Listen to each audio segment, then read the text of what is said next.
Well, good afternoon, everybody, and welcome to our town hall today.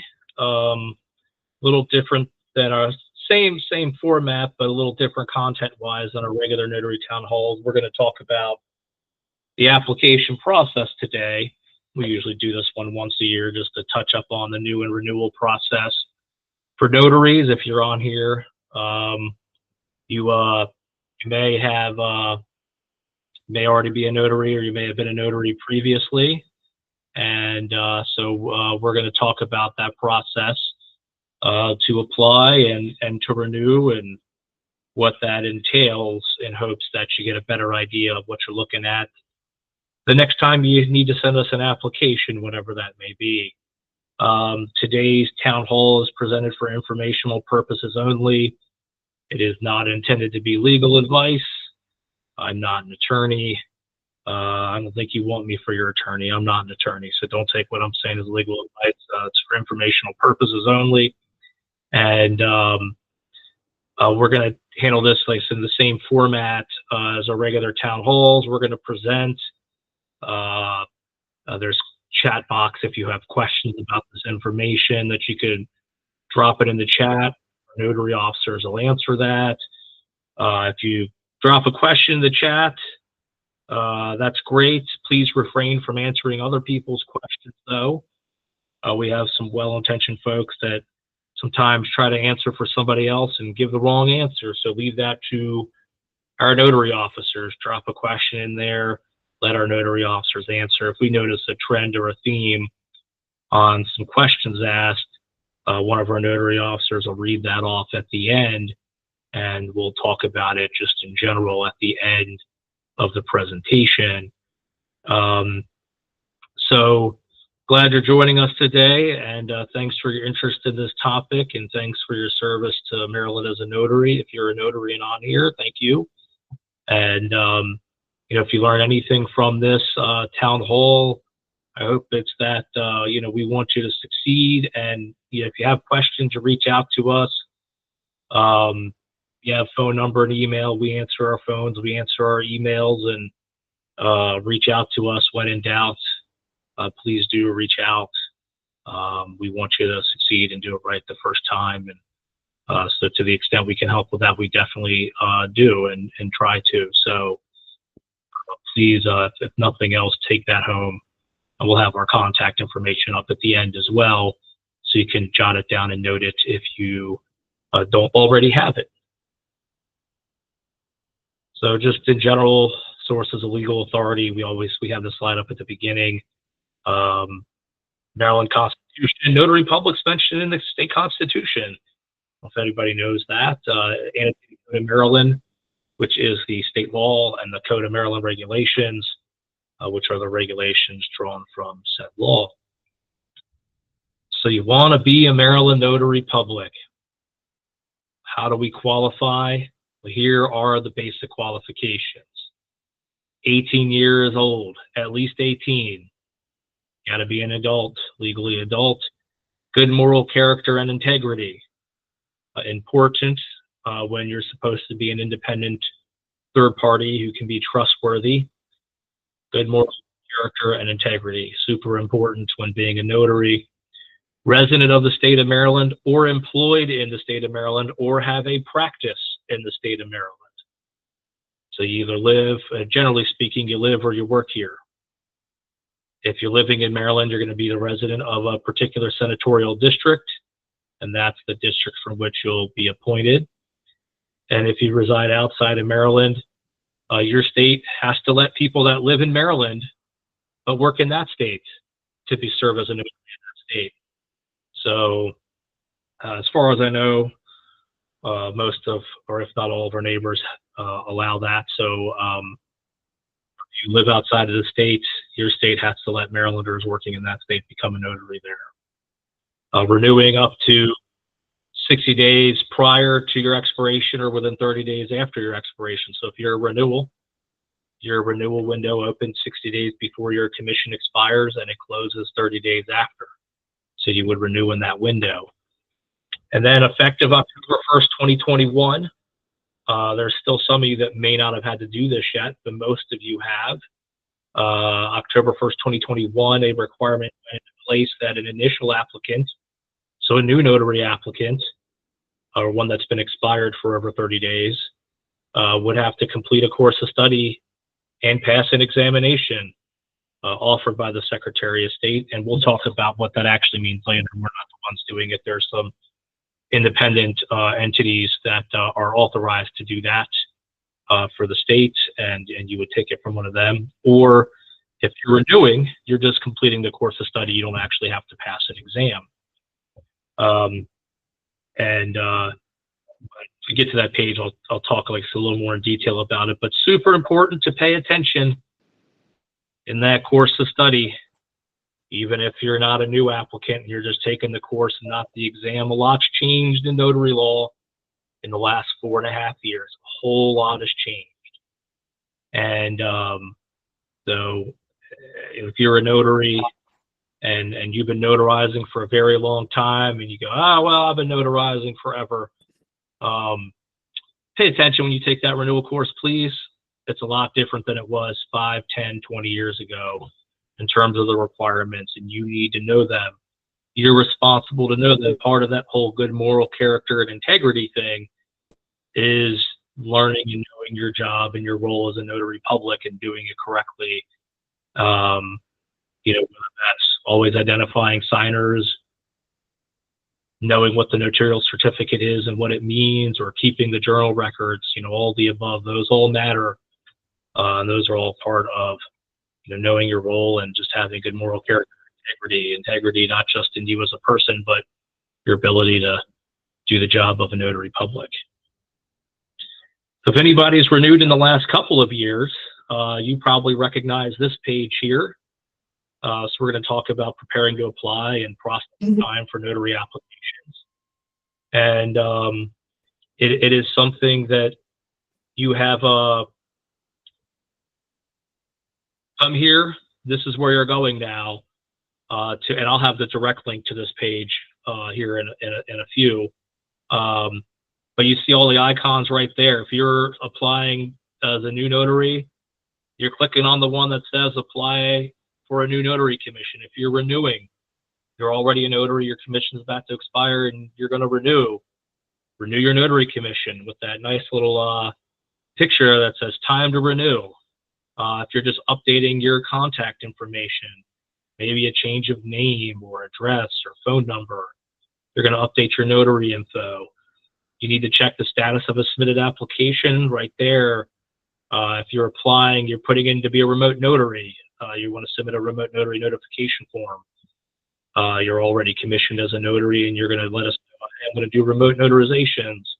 We have a whole nother town hall about that coming up later this year. And if you don't want to wait for that, there's a recording on our website where you can watch. We did it at late 2024.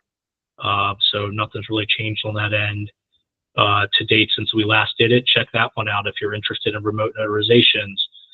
And then search the Notary Public database. It's a public search page where you can check to see somebody is currently commissioned as a notary.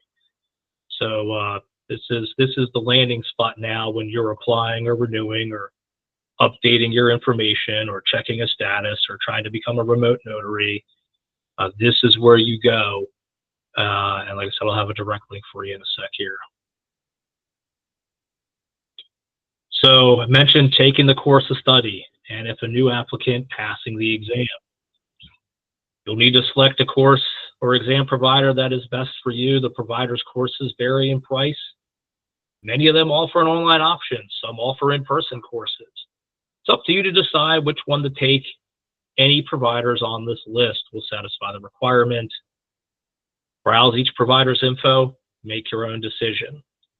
Everybody says, well, which one should I take? Well, they're all authorized. We can't tell you which one to take. They're all authorized providers. So you can decide off of that. The way I try to explain it to folks, it's like, if you're going to go buy something, I don't know about you, but if I'm making any moderately major purchase, you've been a new piece of sports equipment or something for one of the kiddos, but do a little market research first, right? I'm gonna look at prices and quality and reviews and all, and make a decision and get the best bang for my buck. And that's really what you're looking at here. You look at that list of authorized providers. Are all authorized. Like I said, some's in person. Some people like to learn in person. Some are okay with learning remotely, online on their own time. And that all works. They're all authorized. Whatever course you pick, though, like I mentioned earlier, pay attention. Lots different. A lot has changed in the last 4 years. Major change to the law that went into effect October of 2020, and some other changes that have happened between then and now with regards to various aspects of the law. So pay attention, learn the updated material. If you've already taken it once 4 years ago, you'll take it again when you renew coming up later this year or next year. You take it every 4 years to refresh you on it. I speak firsthand for our notary folks, or secondhand for our notary folks, but firsthand for myself and talking to people. It's easy to forget. You take it, and 4 years go by, and over time it's like anything else. People are busy, you got a life. Sometimes you forget some of that knowledge. It's a very important refresher to have every time you renew. If you're a new notary applicant, you're also going to have, after you pass the course of study, you're going to take the course of study, you're going to have to pass an examination. As a new notary applicant, you're going to have 2 certificates, one that says you took the course and one that says you actually passed the examination. If you're a renewing notary, you're just going to complete the course of study. You're going to get the certificate for completing the course. If you can pay good attention, take it seriously. We want everybody to succeed, and this education information there, it has all of what you need to know and some. But it's up to you as to making sure you take that seriously and stay tuned in to the information being presented in those courses of study. Before you start that application, you need to have certain things. So you've taken your course of study if you're a renewal, or you took the course of study and passed the exam if you're a new application. You've done that. Now you're going to go apply with us. Just simply taking the course and the exam doesn't automatically put in a notary application. You still have to actually come and submit a new or renewal application. We get, Carrie Ann, you're on here, one of our notaries, so we get calls pretty regularly, don't we? Hey, I took the course, I'm waiting for my commission. Well, still got to apply. And, the course explains that too. You still got to apply. So make sure, don't assume and don't get that step. That way you're not sitting around forever waiting for something to come that's not going to come. We don't know you're going to renew or apply until you actually give us that application. So make sure you've passed the course of study and the exam if you're a new applicant or just taking the course of study for a renewal, and you have that certificate because you're going to need it on that notary application. You also want to become familiar with and understand, the Handbook for Notaries Public, which is really an attempt by us to put the notary law and regulations into a decent format. And I'm town hall. At a decent format with many people, and become familiar with that handbook and understand so you know what to do. Links to different notary resources here, and things people need to know when becoming a notary or while a notary. And you can order the handbook from our website. It's different division within Secretary of State that actually you'll order it from, and that'll sell it and send it to you. But you'll get that from them. A link to the statutes, the law itself. If you ever want to go to the source, this is a place where you can look up the law for free, not just notary law, any law. Same with Code of Maryland Regulations. You see COMAR stands for Code of Maryland Regulations. Search any section of the regs there. If you want to find out the process to apply as a notary, that new notary app info. If you're trying to renew your notary commission, the renewal applicant page there has all that information for you, so you can kind of know what to expect as you go through the process of applying or renewing. And that's super important for to know what to expect, right? To know what's coming next, so that you're ready for it. You don't miss anything. And we're going to talk about how long things take to try to give you a good idea of that as well. And frequently asked questions page. There's a lot of FAQs there. For the notary security, an application is time limited. It's going to log you out if you're inactive for 30 minutes. So make sure you have your information ready to go up front. And, right, it's annoying. We don't want to be kicked out and have to start all over. That's pretty annoying. Have your data up front before you have to actually start that application. If you're inactive for that long, it's going to sign you out because it doesn't want your data out there for somebody else to get. It's a security issue for yourself at that point. One other thing you need to know is your legislative district. So if you're a Maryland resident, you're going to plug in your legislative district. And there's this link here. There's even a second link as well, where you can search your address, and it'll tell you what your Maryland legislative district is, who your state senator is, so that you can properly fill out your application. That matters, especially for new applicants, because it dictates the workflow that's going to happen. And if you're plugging in wrong data, it might take longer for you to get approved. If you don't know your elected officials, you always want to know them, right? It's good to help with that as well, just from a non-notary perspective, knowing who your elected officials are, and you can figure that out from here. But we're looking for your state legislative district, not your U.S. congressional district, your state legislative district 1 through 47, and who your state senator is. And again, not the U.S. senators from Maryland, but your Maryland state senator from your state legislative district. A few other things to gather before you begin. Seems like a lot. It's not as bad as it seems. I promise you. References. If you're a new applicant, you're going to have to provide 3 references. And you're going to need to provide these things for each: the name, address, phone number, current email address for each reference. Give us a real email address, please. People can't get a hold of them, you're not going to get approved. Same with phone number. There's a few state senators that review their own app still. Some of them opt out of that process, but depending on who's reviewing that app will determine which set of contact information they use. Make sure you have it all. Make sure it's all valid, so that so that you can do this and get through that application. Digital image of an applicant's driver's license or valid government issued ID. What are we asking that for? We're trying to verify you are who you actually say you are. So it's gonna need to verify your home address in particular. If your driver's license or valid government ID, non-driver ID card has a different home address than what appears on your application, we're going to kick it back to you.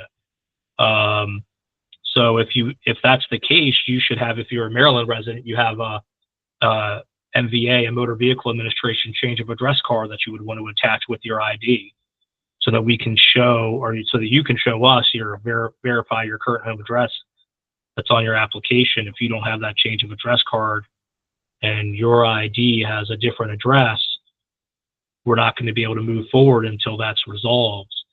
And I don't know exactly what the state law is with regards to that, but if you've been a Maryland resident for, it's not very long, it's 30, 90, 120 days, whatever it is, you're supposed to have changed your driver's license to a Maryland license anyway and have your current address on there. And even if you move within Maryland, you're supposed to let the MVA know and get the change of address card from them. So we are checking that address to make sure you really do live where you say you live, right? The requirements of being a notary, live or work, so to speak, in Maryland.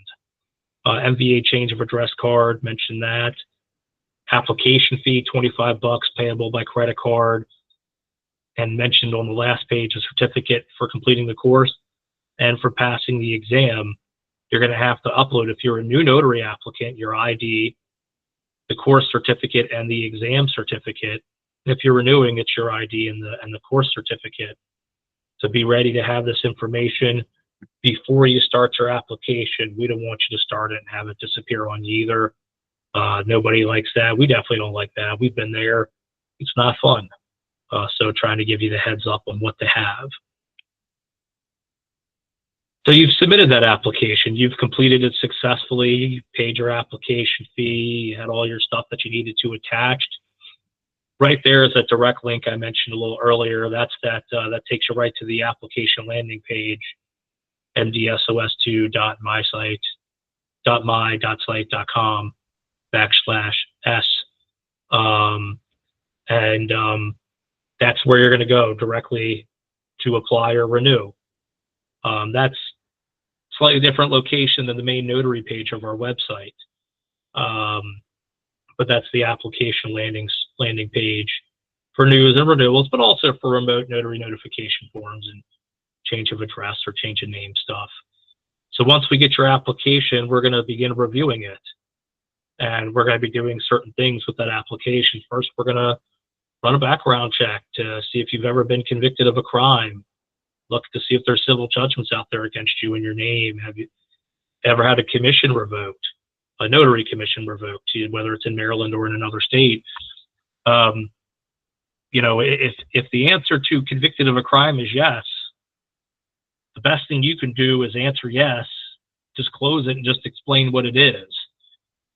Because if you answer no, you haven't been convicted of a crime, and you have been convicted of a crime, well, now that's a false statement on your application, right? We talk about, slide back a few pages here,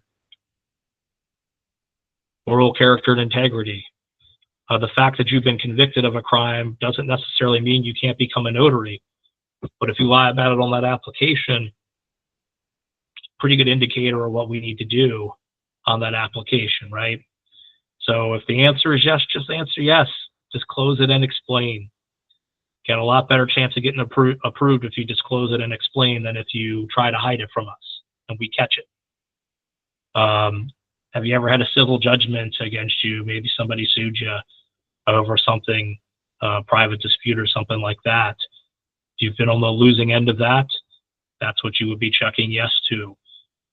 Disclose and explain. Again, in and of itself, things happen in life, right? Disclose and explain. The civil judgment thing, it's only asking you for stuff from the last 7 years. Criminal conviction, if you've ever been convicted of a crime, ever. And I say, even if you disclose it on your new application, when you renew in 4 years, you're going to keep disclosing it. One of the things we bounce into every now and then, somebody goes, "Oh, I told you on my last application." Yes, and we can verify that, but tell us every application. The question on the application asks if you've ever been convicted of a crime.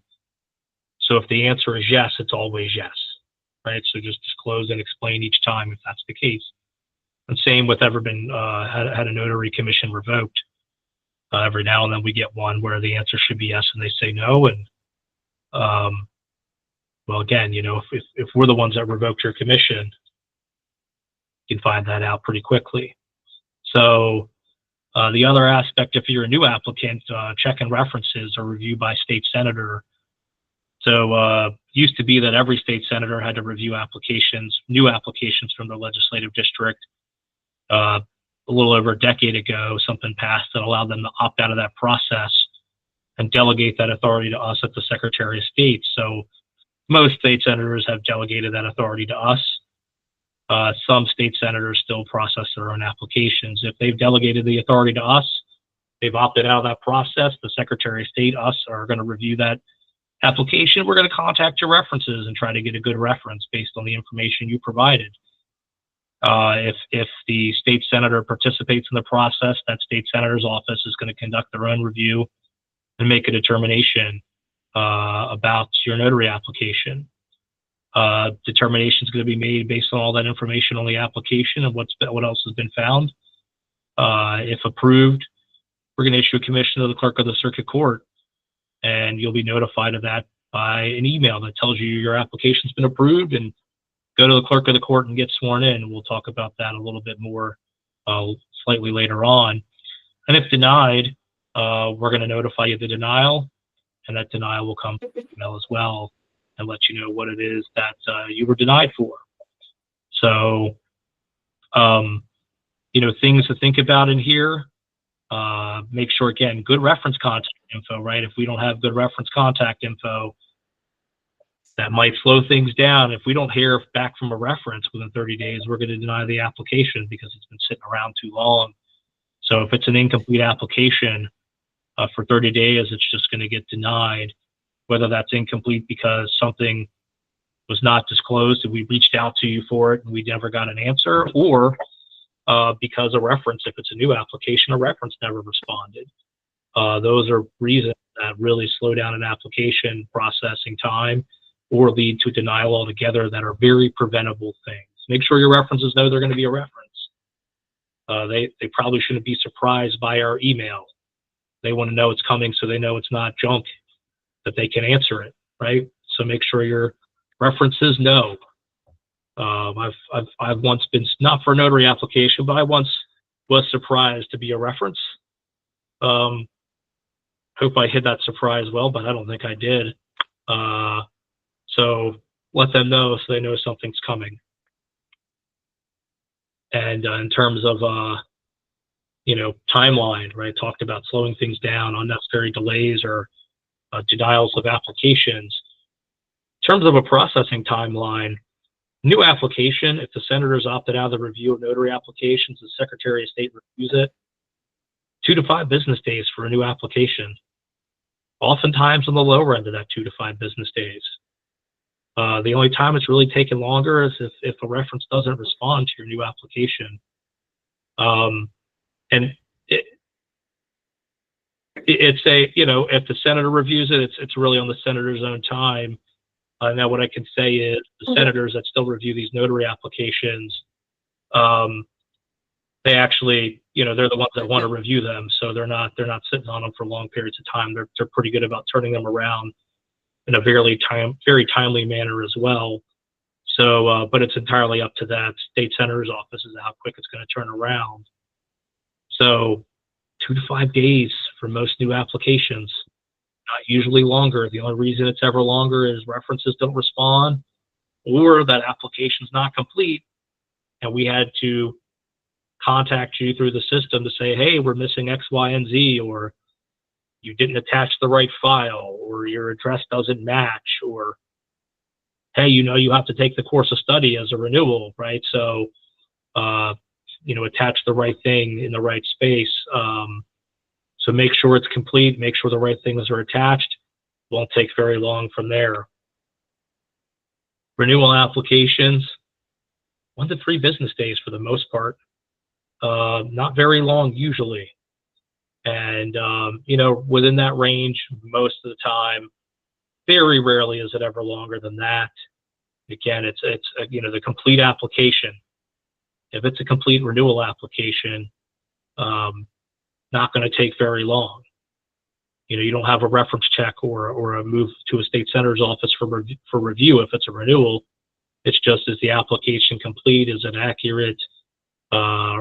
Checking background, and if all is good, you're going to get renewed. So 1 to 3 business days for the most part. If you're a renewal applicant and you sent your application in and a whole week's gone by and you haven't heard from us, you should probably reach out to us. You should probably reach out to us if it's been a week for a renewal. And for a new application, if it's been 10 to 14 days and you've heard nothing, reach out to us. Check in. Don't just assume that it's getting processed and taken forever. Maybe something's missing. Maybe we haven't heard from a reference. Maybe we think we found something in your background and tried to reach out and haven't. We think we haven't received a response from you, maybe, right?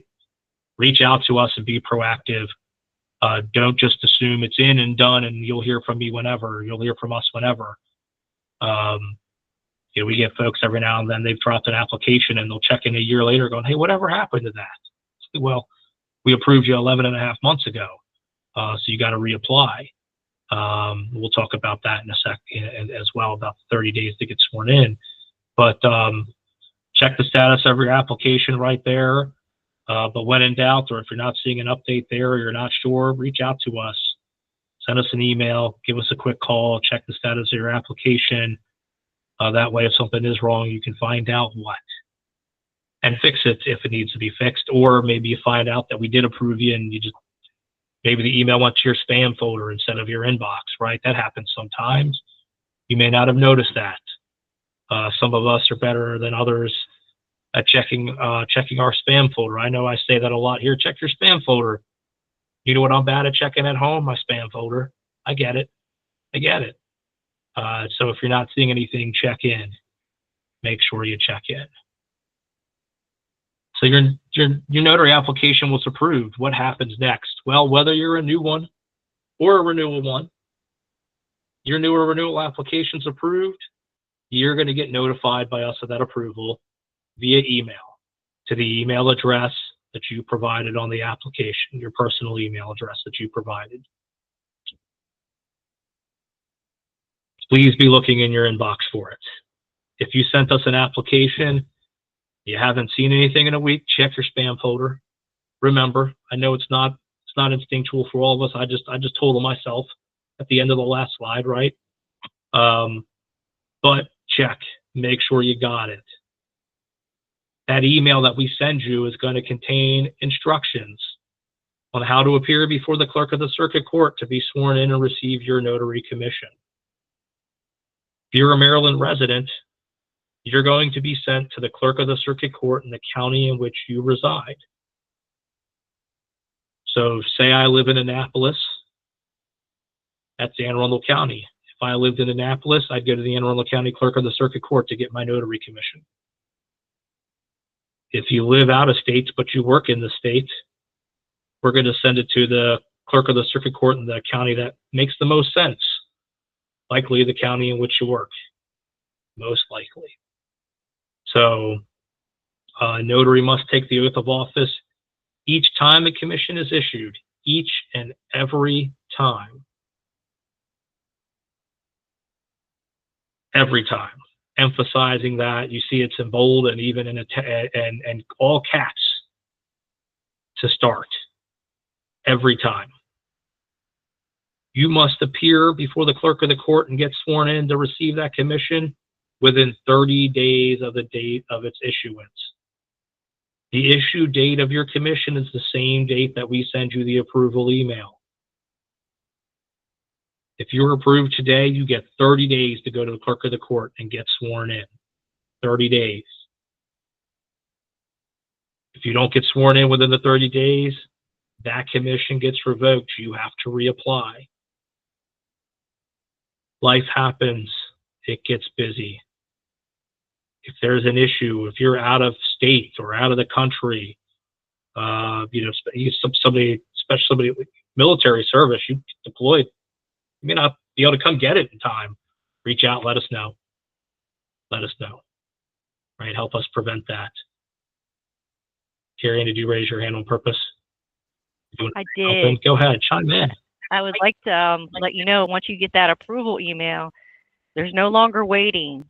You don't have to wait any longer. That commission, as soon as it is approved, it is at the courthouse. So you don't have that delay anymore for the renewal applicants. Steal my thunder, girlie. Stealing my thunder. Carrie Ann Gurley, that's her last name. Pretty cool feature in the new system. Those of you who've been a notary a long time know you used to have to wait for us to mail it to the courthouse. You'd have to wait 7 to 10 days, hope it arrived, and then go get sworn in within the same 30-day window. The moment we approve it and you get the approval email, you can go to the clerk of the court and they will be able to swear you in. Instantaneous, real time. Real time. You don't have to wait 7 to 10 days anymore. You'll notice if you've been a long time notary, the approval notice doesn't tell you to wait 7 to 10 days anymore. It just tells you to get there within 30 days. So you really have the full 30 days to get there and get sworn in.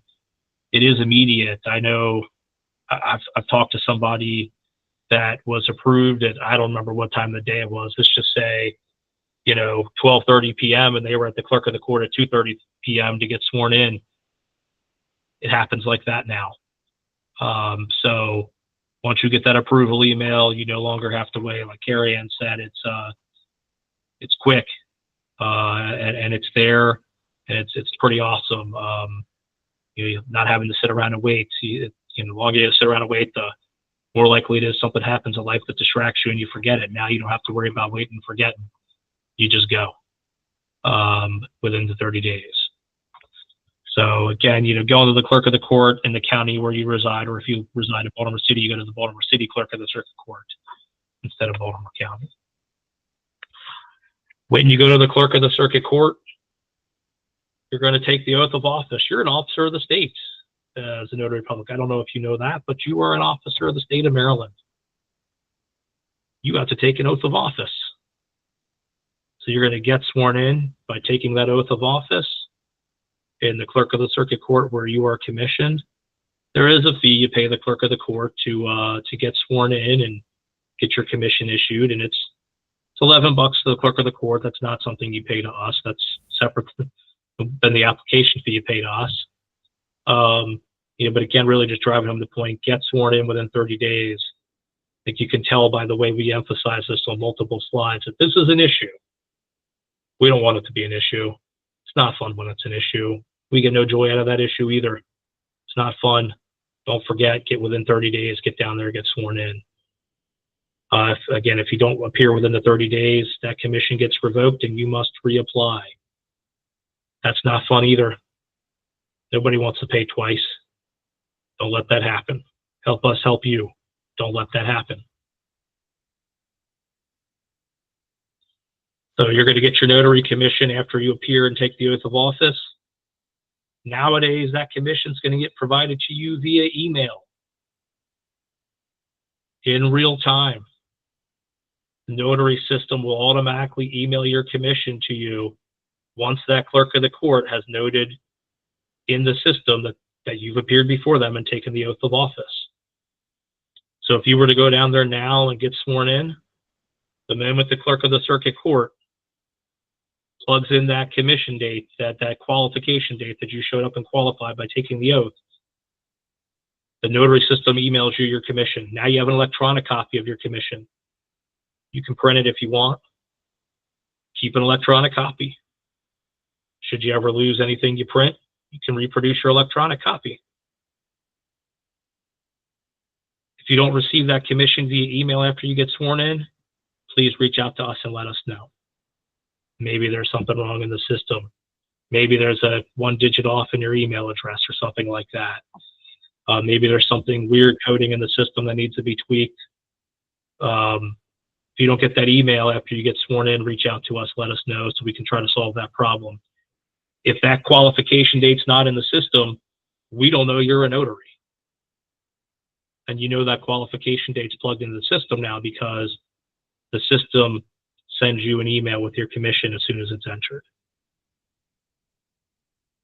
Once you're sworn in, you're a notary public.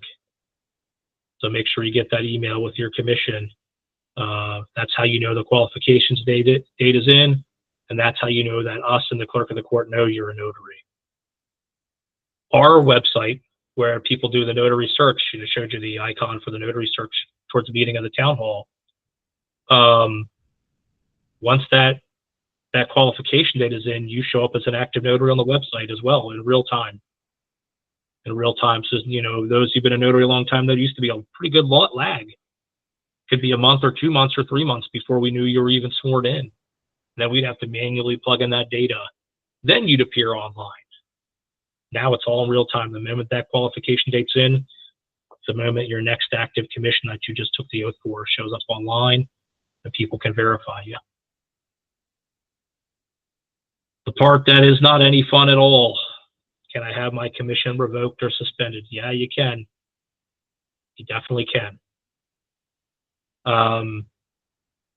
If you don't do what you're supposed to do as a notary, you could get revoked or suspended. If you don't follow the law or the regs or some other requirement, your commission could be suspended. We could put a condition on your commission. You could have your commission revoked altogether. You will no longer be a notary. And depending on what it is, maybe no longer be a notary ever again. If we get a complaint or something comes to our attention, we look into it, and then we're basically deciding whether or not the notary should stay commissioned. And we take that decision very seriously. Very seriously. Your role as a notary public is tremendously important. And we want you to hold yourself to the high standard that the position requires. And to the extent that we can help with that, we want to.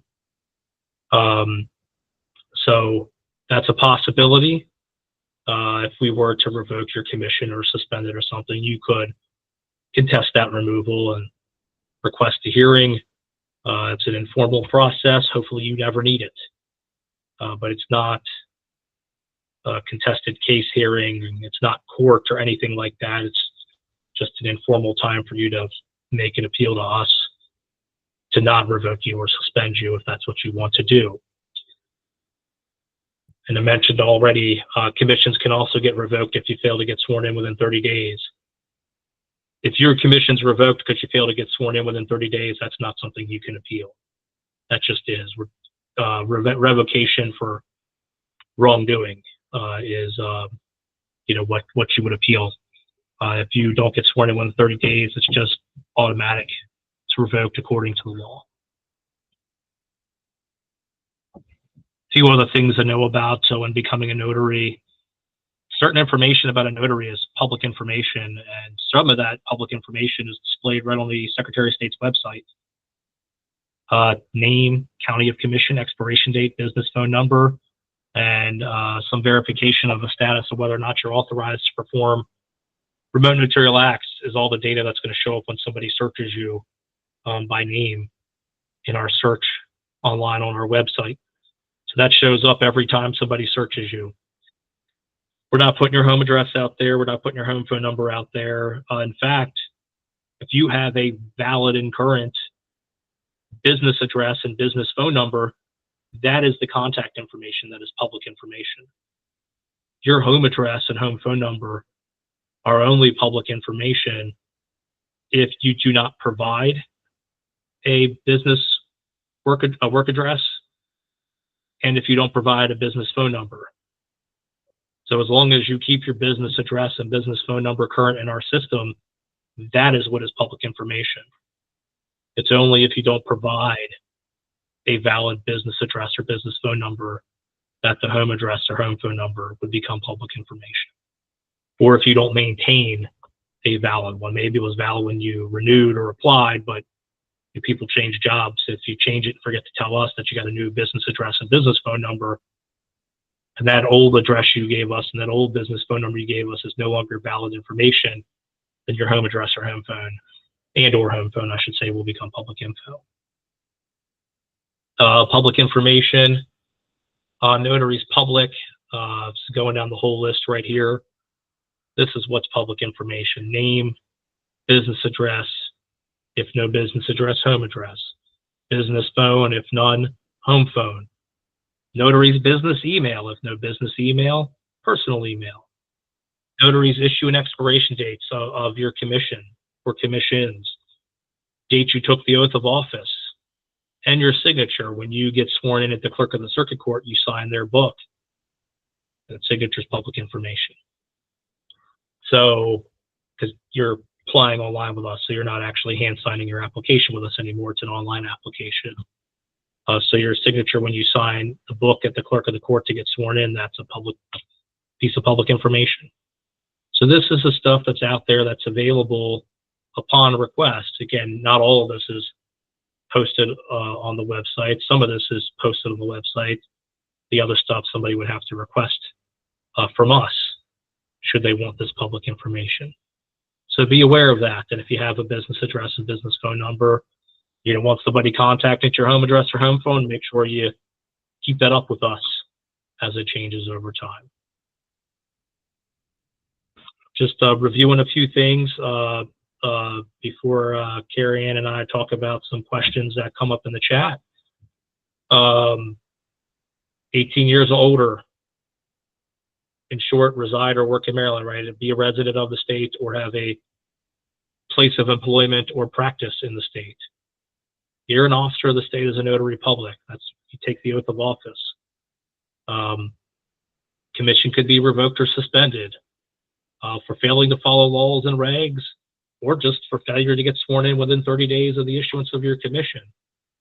If you were revoked because you failed to get sworn in within 30 days, you just reapply.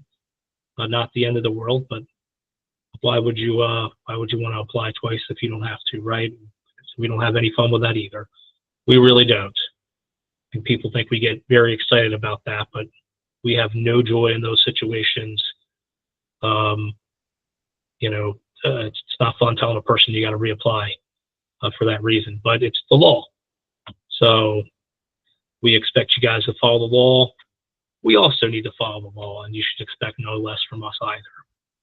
The Office of the Secretary of State publishes certain information on our website. And actually, I need to change that. There's no applicant ID. Name, county, expiration, business phone, remote status. Oops, missed that one. That was embarrassing.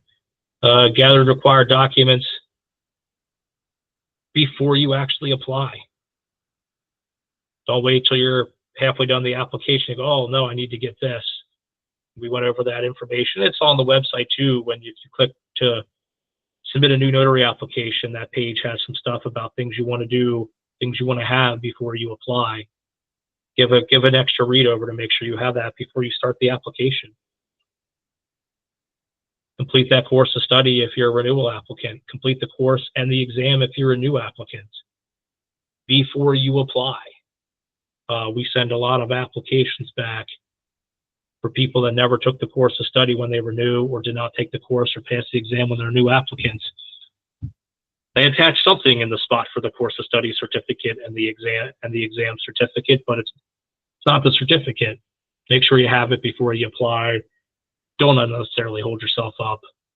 Have that info so you don't get logged out due to inactivity. If you've ever been convicted of a crime, just disclose it and tell us what it is. Much better chance of getting approved if you disclose it and tell us what it is than if you don't disclose it and don't tell us what it is. So again, now that's a false statement on an application, right? And we get into moral character and integrity. False statements on applications, they don't match with that, right? So make sure if you have a conviction, you disclose it. Better to disclose and explain and hope you get approved, and not disclose. And so that decision's pretty easy if that's the case. Family members and employers, or I should say pretty easy if you don't disclose it and we find out. That's a pretty easy decision on application. But family members and employers, not included in your 3 references. Photo ID, verifying your address. If your ID has a different address, send us a copy of your MVA change of address card so we can verify you are who you are and you actually live where you say you live, because it is relevant to how you get commissioned and approved under the law. Must be sworn in within 30 days of the issuance of your commission. $11 notary fee to the clerks. That's unrelated to the $25 application fee you pay us. Just going through this stuff this one last time. Few helpful links and information. And I'm going to keep it back here for a second, and we're going to go to questions while I'm going to leave this page up while Carrie Ann reads off some questions to me. But just these links real quick. The main notary page, that first link, that's your landing spot for notary information in Maryland. You can get to the FAQs. You can get to this third bullet point, the new notary applicant link, the renewal applicant link, the list of the authorized course of study and exam providers. All these links here can all be found on the main notary page on our website, sos.maryland.gov/notary, /pages, /default.aspx. Worst case scenario, you remember sos.maryland.gov, and then right up at the top of the page, you'll see the word notaries, and you'll click on that. That'll take you right to this page. This is your main landing page. This is where you want to go for information. There's a lot of stuff out there online. It doesn't always make it true. Anybody can put anything online. You want to go to your sources that have this information. We have this information. You know, some folks, when you take your course of study, you might like your teacher a lot. Maybe you reach out to them. That's fine. But outside of them or us, you want to be careful about who you're reaching out to for info. And there are times you might call us and we might, our answer might be, hey, we can't give you legal advice. You need to talk to an attorney. Sometimes that happens. That's usually when people ask us questions, very specific questions about specific documents. We don't know every document that's out there. We don't know all the requirements of every document out there. We just know if you're notarizing it, we know what a notary is supposed to do when notarizing it. We have no idea about a specific type of document and what requirements are for that particular document. That's for the individual bringing it to you for the notarial act to worry about, or their attorney to worry about. If you're being notarizing it, you're notarizing it, and you know how to be a notary. You know, especially if you've taken the course and you've read the book and you're paying attention and you're on here, so you're already trying above and beyond what is needed. So that's a good indication. Check out these links and pages. They're there. You know, folks get our town hall emails, and a lot of times they'll reach out to the town hall email, and that's cool. And whoever's answering that town hall email that day will usually say, hey, you know, if it's a general notary question, make sure you reach out directly to the notary division. It'll ensure a timely response. And that's mostly because that town hall email is only getting checked, you know, leading into and immediately after town halls is not getting checked the month in between them necessarily. So you want to be aware of that. We're going to do some questions here. One important thing, and I will throw it in the chat real quick.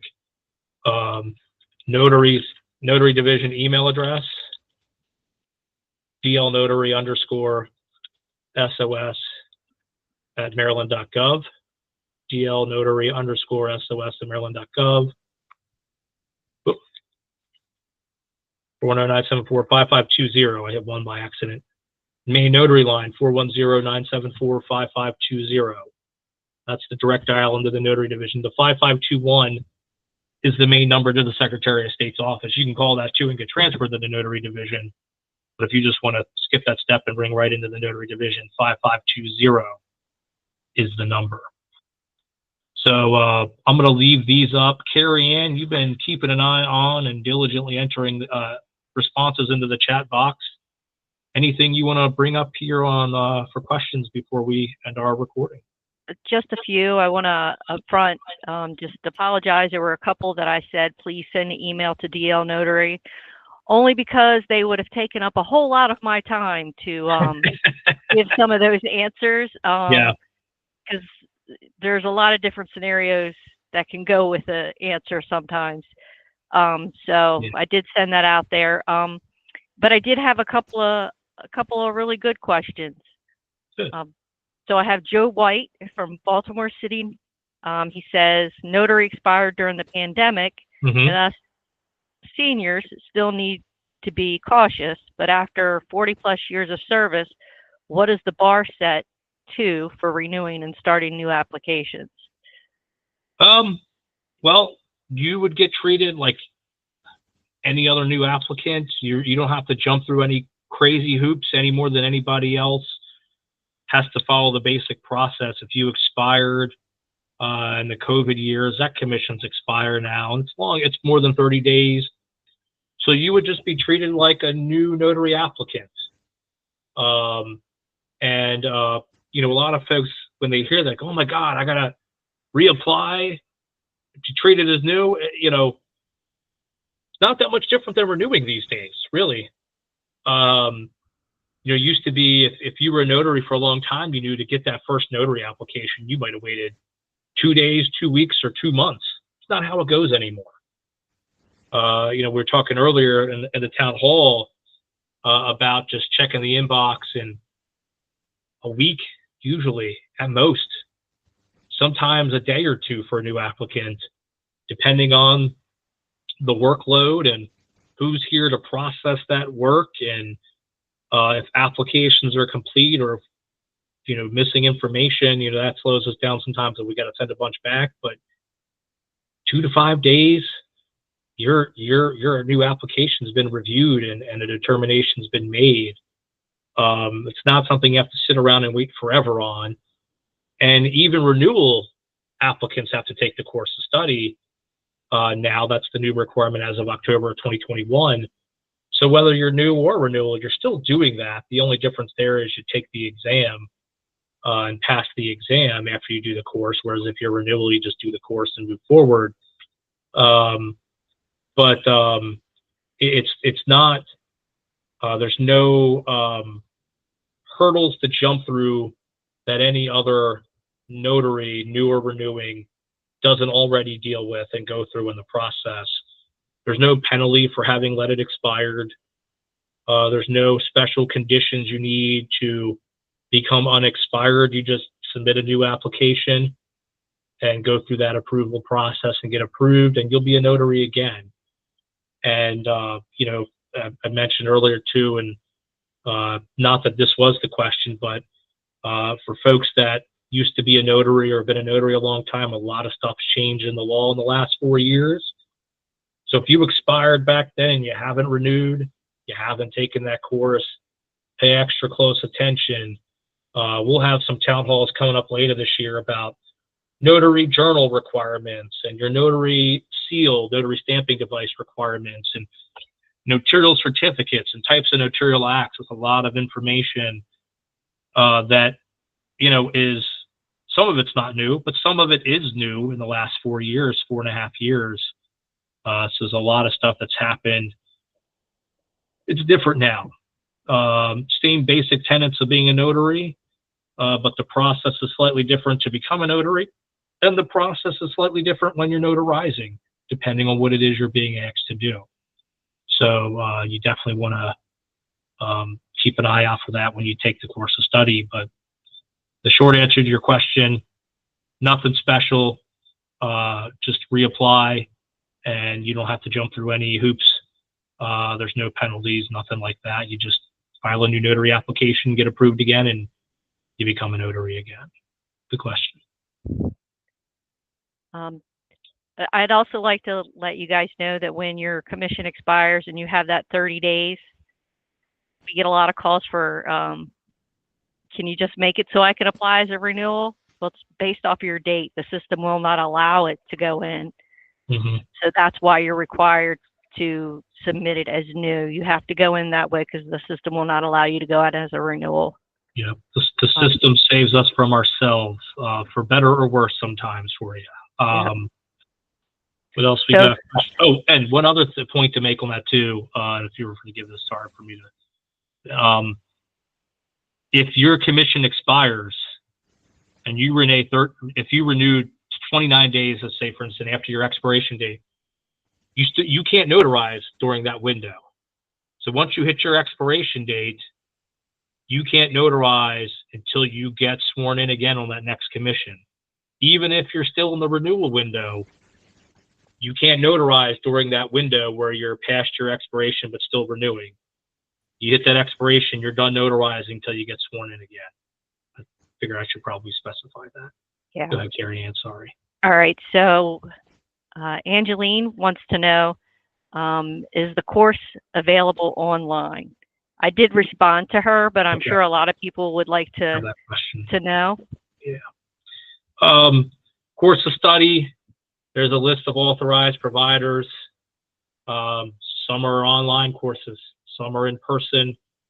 If you like to do the online course, some of them are online courses. You can sign up, pay them, and take the online course and get your certificate to complete that you completed it without ever having to leave your home or wherever you do your online work at. So that yes, there are online options that you can take, and they are just as valid as the in-person ones. I would argue there's far more online than in person. I agree. And there's online 2 different ways. You could do it online where it's like a Google Meet and you have sessions, and then the self-paced that's online and you pretty much can stop and start. Good point. Very good point. Yep. Very different things. real-time learning online, own-time learning online. Either way, there's options that fit what you need to learn, which may not be the same. Some people thrive in person. Some people can do online, but they really need to be held in real time. And other folks can learn at their own pace, on their own time. What's best for you and what's best for your learning in your life on this one. And other thing I should say too, I talk about it's not, you're not going to like college for a whole semester either. It's 3-hour course online. In person it might be slightly longer, but we're talking of a time investment of a few hours, not a few days or a few weeks, a few hours. And it's like it's time well spent, because it'll ensure you're able to fill your role, do your job as a notary well. Anything else commonly asked questions, Carrie Ann? So no, but it's a good one. Okay. They said their certificate expires in July. Can I take the class in April or do I have to wait? That is a good question. Take it right around that renewal window. So if you were to expire in July, we'll just say July 1 for simplicity's sake, your renewal window is going to open up 60 days before that. So should be May 2nd. It's 60 days because 31 days in May, 30 in June. So it should open up May 2nd. Take the course right in or right around that renewal window. If you took it in April and your renewal window opened in May, we'd accept it. But try to take it right around and right in that renewal window or right before that renewal window. Any more than a month out, you're starting to really risk it because the notary law does change. So it's changed significantly October 1st to 20. I think it's changed in various ways 3 or 4 times since then. And the regs have changed a couple times since then. So you don't want to be taking the renewal course a year in advance. The law might be totally different by the time you renew. Laws change, regulations change as times change and society evolves over time. So try to keep it to your renewal window 60 days in advance, but a little longer than that's not going to be the end. That also goes for the submitting of the renewal, because if you try to go in early, they're going to give you this little message that says you can't do it yet. And it's 60 calendar days. Yeah. So just know if you try early, it won't go in. I just read that question. It came in after we started. Good question too. Yeah. Thanks, Carrie. Any other frequently asked or things you think we should discuss here? Again, if not, it's okay. We'll when we end the recording, we'll still take Q&A for a little bit afterwards. Right. But I just want to get the main things on the session before we wrap This is up. a really good one. Felicia, right. I checked the status of my renewal and it says NC status release to courthouse. What does that mean? You want to tell her what it means? Sure. That means you missed your email from us and your commission is at the courthouse waiting for you to get sworn in. So you may want to check your spam folder, or you can shoot an email over to me at the DL Notary email. I'll give that to you again. And I'll be glad to get you over a copy of the email, but it's a good chance it just went to a spam folder. One other question I just saw pop up, and then I'm going to answer it, and we'll wrap on that, is cost of course. We don't set the price. It's not a standard price. Some courses are more expensive than others. There's one that might be as cheap as $29 or something like that. Pick the one that works for you and your needs. If you're on a fixed income and you got to go lower price, then that's perfectly fine. And but there's a range of them, and that's just check out the various courses and see what they offer and see what they cost, and make your determination based on that. There's not a fixed price. Each provider charges what they want to charge. Some charge more than others. There's nothing wrong with the cheaper option if you want to go that route. They're all on that list. They're all authorized, so any one of them work. And just wrapping up our live recording and session here.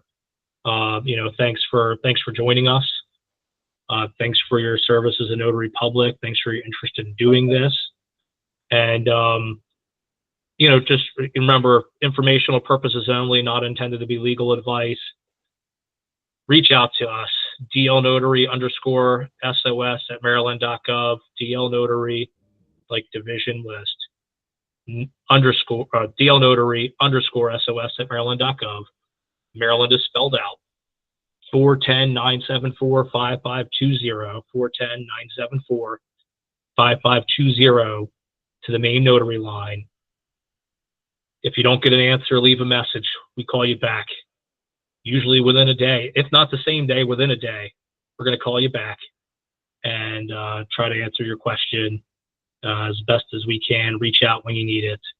As much as we can be a resource, we do our best to do that for you. The recording is going to get posted online.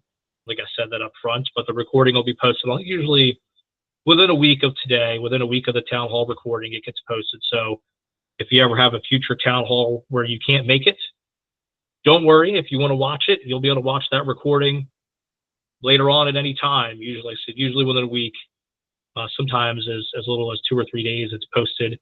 And it's going to get posted right on that main notary page, that first link on this screen right here that's been up for a little while.